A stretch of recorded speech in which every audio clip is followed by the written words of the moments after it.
Friends na nagsabi na hindi ako kilala, hello po, ito po, paki-screenshot na lang po.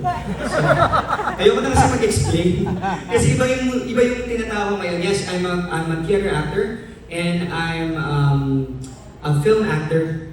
And now, I'm just trying for today na pasukin naman ang larangan ng musika. Yes! So, I hope maraming salamat po sa Gandon. Go for it! Maraming salamat. Go for it daw, sabi niya. Salamat Direk Anton, I love you Direk Anton. And saan ba ako? Tagasan ako kasi nabi nagtatanong lang Direk pa, tagasan ka ba dyan Ray? Bakit marunong kang mag-Bisaya, marunong kang mag-salita ng Bisaya, ganyan. Bakit? Ito po kasi yun, para mabilis na lang Direk. Sige, pag-flash. Ito lang ang concert na tayo kasi gusto ko magsaya lang tayo. Ayoko nang masyadong stick tayo. Okay, so ako po kasi, ang pamilya ko po, ang mama at papa ko po kasi ay tubong taga Marubo o Surigao del Sur. So ang origin ko po talaga, kung origin ng pinag-uusapan ay galing po ako ng Mindanao. So Bisaya ako. So sa dalawa Bisaya, mga mabisa doon na lang! Ayan, so yan. Gumawa na ako ng tapa. Yan. Galing ako ng Surigao del Sur. Nanay ko yan. Okay. After nun,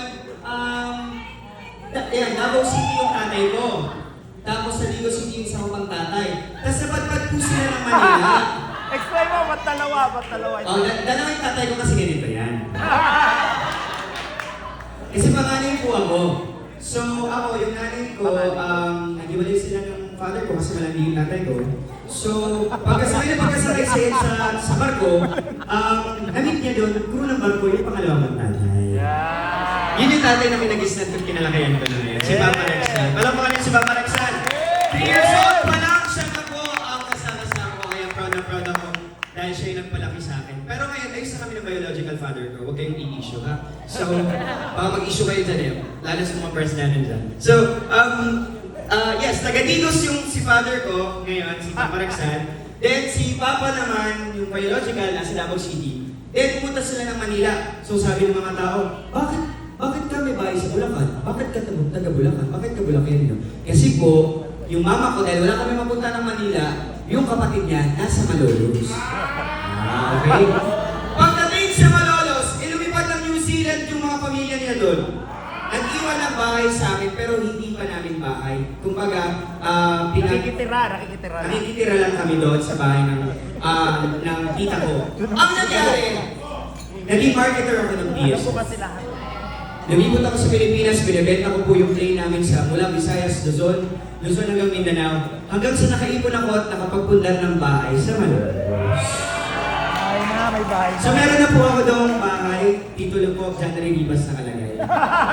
Amin po yun. Fully paid. Fully paid ha. Hindi naka-loan, hindi naka-loan. Hindi naka-loan, hindi din installment, fully paid po yun. So nandiyan sa Malolos. Pero, sabihin nyo nga stager, pero! Sa PSF po yun ako araw-araw nakatira kasi nga sa dami ng trabaho ko na binibigay ng boss natin na sa Direk Vincent. Yeah, so I'm the president of Philistagers Theater Foundation. We are the national mobile theater company of the Philippines trying to utilize theater arts as a medium for education. Pinamarket ang tayo. Sabi natin ko ngayon, diba? So, magko-closing nga pala kami ng Bonifacio ngayong April 13! And what a milestone! Kasi for the first time in forever, Direk, congratulations.